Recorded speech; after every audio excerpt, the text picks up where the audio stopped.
In a not-so-distant future, Europe experiences a horrifying crisis. Chaos engulfs the country as the people run out of food and toilet paper. The government shifts into a totalitarian regime and deals with the shortage of necessities by creating a shortage of people. Several countries like Iceland, Norway, and Ireland are against the purge and manage to oppose the regime. It results in a huge influx of people trying to escape and take refuge in them. Nico and his wife Mia pay a smuggler to help them escape their city and get to Ireland. After navigating a maze of containers and almost getting caught, they manage to reach their meeting point. However, before they can go any further, the smugglers ask them for more money. Since they've nothing left to offer, the couple is forced to give them their wedding rings. With that done, the couple boards a container filled with women and children, all trying to escape a grim fate in their city. Once they settle, Mia removes the bandages hiding her pregnancy, and Nico checks if she's okay. After that, he sneaks a Snickers bar into her pocket, which surprises Mia because it is such a rare item. Nico says they'll save the bar later as a celebratory prize for when they arrive in Ireland. Some time passes, and Mia reveals that she hasn't felt their baby move for a while now. Nico then points to a spot on her belly where he thinks the baby's foot is because it's where the little one always kicks. Mia then starts feeling guilty for what happened to their first child. However, Nico assures her that it's not her fault and that the soldiers surely took her life away when they captured her. Suddenly, the truck stops to pick up more refugees. The container gets crowded quickly as people rush inside. The smugglers decide to split the group, and Nico gets caught among the people who will be transferred to another container. Nico explains that he was already in the container with his wife. Unfortunately, the smugglers ignore him and force him to move to the other container. Mia panics as she watches her husband being taken away into the other container. She memorizes the number on the container and calls him on his phone. Nico tells her not to worry because both trucks are going to the same destination. Despite her not wanting to, Nico ends the call to save their phone's batteries. While traveling, Mia peeks through the hole and sees the chaos that has engulfed the world outside. She sees violence everywhere, from people fighting each other for resources to soldiers shooting protesters without an ounce of mercy. She even sees women and children being loaded into cages as if they were nothing more but cattle. Eventually, their truck makes another stop. All the refugees rush to hide when they realize it's a checkpoint. Although the truck driver presents the proper papers proving he's only transporting ordinary cargo, the soldiers insist on inspecting the container. When they open it, they see only a few boxes because the refugees are hiding behind a fake wall prepared for such a situation. However, since the inspector has a lot of trust issues, he doesn't buy it. He orders one of his men to go and shoot the wall at the end of the container. When he does, the inspector sees that the shot from the inside is far from the actual edge of the container outside. He realizes there's a hidden compartment inside, so he goes back inside to talk to the refugees. The inspector tells them the smugglers are just lying to them. He also says they shouldn't be afraid to come out because he means them no harm. Thinking ahead, Mia climbs on top of one of the crates to hide. Meanwhile, a gullible girl opens the fake wall. The moment she does, the inspector shoots her in the head. After that, he tells his soldiers to open fire and wipe out the refugees. They take everyone out, even the children. The only ones that survived are a dog, which the inspector allows to leave since it's cute, and Mia, who is hiding on top of the crate. Mia starts crying immediately after the soldiers leave. She then sends Nico a message, telling him to hide. After some time, the truck makes it to the harbor, and Mia's container is loaded into a ship. Mia tries calling Nico again, but he doesn't pick up. She leaves him another message saying she's already aboard a ship. Then, Mia inspects the contents of a bag left behind by one of the refugees who lost her life earlier. She turns on one of the glow sticks, but since she's too tired for a rave, she goes to sleep instead. Mia later wakes up to the container shaking violently. She looks out the holes and sees sailors panicking because the ship got caught in a fierce storm. She tries to yell for help, but no one hears her. The container suddenly rolls over, and Mia gets knocked out. When she regains consciousness, she sees water starting to flood the container. She looks outside again and learns the container is now floating at sea, and the ship is nowhere to be seen. Mia starts to panic and tries to call Nico. Unfortunately, her phone doesn't work because it got damaged. She tries another phone from the refugee's bag, but doesn't know the pin. Mia eventually gathers herself and checks if her baby is fine. After that, she opens the crates to see if she can use anything to prevent the container from further flooding. Much to her dismay, she only finds plastic containers, alcohol bottles, TVs, and earphones, none of which can't be used to solve the flooding problem. She also finds some hoodies and immediately puts one on to keep herself warm. Mia then checks the bag's contents again and finds a tape and a Swiss Army knife. She then uses the tape on the holes, hoping to slow down the water getting inside the container. After that, she finds her diary and takes comfort in looking at her family pictures. Suddenly, Mia hears screams coming outside, and when she looks, she sees Nico's container sinking. Desperate, she starts shouting Nico's name but doesn't get a response. She then inserts her SIM card into the working phone, and while the call connects, Nico doesn't pick up. When the container finally sinks and the screaming ends, Mia breaks down. After a few hours of failing to get an answer from Nico's phone, Mia takes the Swiss Army knife and considers ending her life. However, the baby suddenly kicks, and she decides to continue living for the baby's sake. She then finds herself falling asleep while listening to a whale singing outside. Mia eventually wakes up and sees the crate hanging above her shake and fall. While she manages to dodge it, the crate causes the container to fill with water faster. When she's about to drown, Mia wakes up and realizes it was nothing but a nightmare. She then finally opens the hanging crate, but much to her disappointment again, it only contains plastic containers. After further inspecting the containers, Mia gets an idea.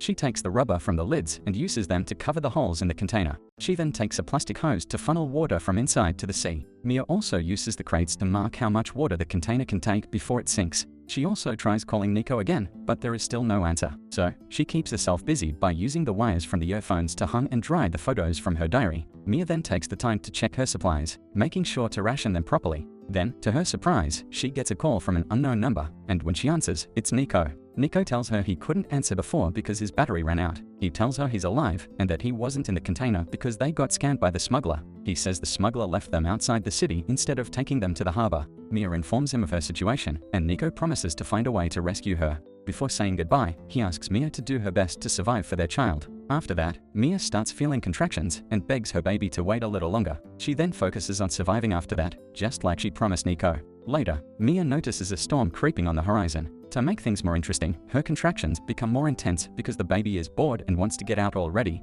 Finally, she also accidentally drops her phone into the water when Nico tries to call again. Since she no longer has a choice, Mia holds onto the ropes of the crates and gives birth to her baby while the storm batters the container she's trapped in. Thankfully, the birth is a success, and Mia holds onto the child as she waits for the storm to pass. The next day, Mia stores her placenta and the baby's umbilical cord in a plastic container as memorabilia. She also cleans up the place, puts a hoodie on the baby, uses a small box as her crib, and eats some canned food. She then inspects the phone and learns it's no longer working. The baby then starts crying, and Mia gets frustrated trying to feed her because the stork forgot to leave her some supply of milk. Not long after that, Mia gets an idea and starts using the drill to try and cut a hole in the container's ceiling. Unfortunately, the noise makes her baby cry even harder. She finds herself losing her patience after failing to calm the baby down. However, she quickly regains her senses and apologizes to the baby for her outburst. A few hours later, Mia feels her milk supply arriving and finally manages to feed her baby. However, it causes Mia to become hungrier, and she ends up eating all the food she has left.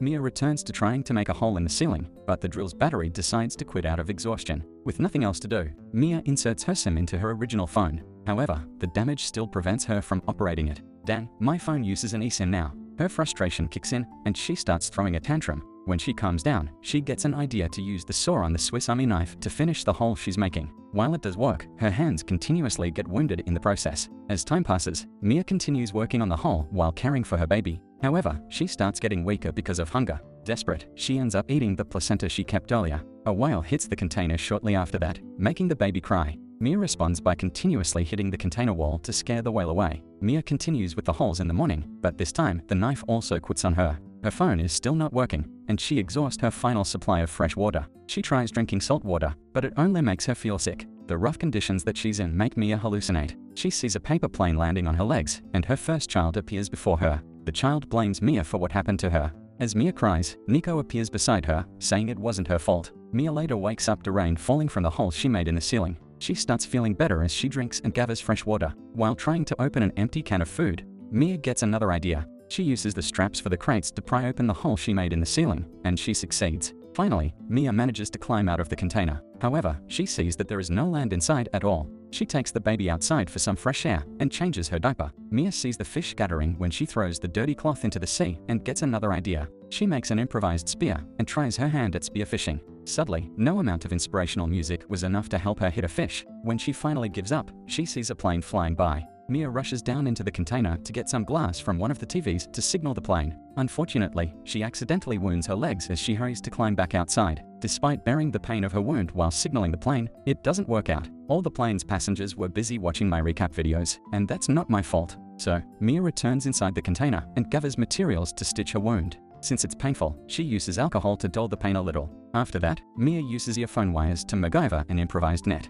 This time, she manages to catch some fish. Since she doesn't want to deal with dishes, she just eats the fish raw, so she only needs to throw away the bones later. In the following days, Mia focuses on her survival and keeping the container afloat. She also goes message in a bottle style, but with plastic containers, hoping someone will eventually find them and know about her situation. One afternoon, Mia shows the baby her family pictures and decides to name her Noah after her grandmother. She also shares the story of the baby's older sister and how she still blames herself for what happened to her. In the evening, the baby starts getting a cold, so Mia uses alcohol to make a fire. Sometime later, her phone rings, and she's delighted to hear Nico's voice again. Suddenly, he comes bearing bad news. Nico reveals he got shot while trying to get on a boat, and he's losing blood quickly. He called to say his final goodbye to Mia and make her promise to survive for their child's sake. While devastated, Mia reveals she has already given birth. She lets Nico talk to their child for the first and last time. After Mia and Nico say their final I love you to each other, the phone's battery dies, and the wind puts out Mia's fire while she breaks down and cries. Mia sees the Snickers bar Nico gave her and decides to save it for the end of her long journey.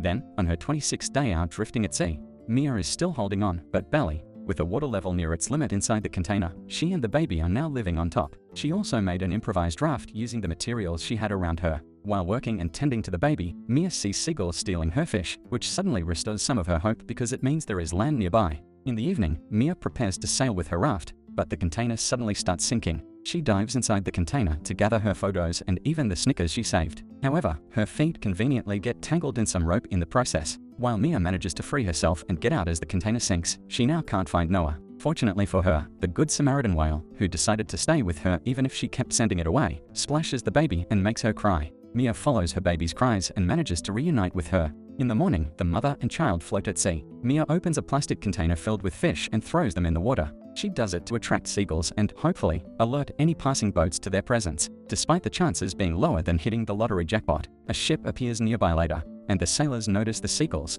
They quickly rush to investigate but only see the baby. However, the lady sailor sees Mia's makeshift rope and starts pulling after noticing the weight on the other end. They manage to pull Mia out of the water and also revive her. As the sailors rush back to land, Mia starts regaining consciousness. She sees a child aboard the ship and realizes she's finally safe. While it took a moment, Mia is finally at peace that she managed to survive and will be able to give her baby a chance at life. I'm glad the movie ended on a happy note, but it would have been nice if Nico survived too. What did you guys think of this film? Subscribe for more videos like this. Turn on notifications and leave a like. It really helps the channel.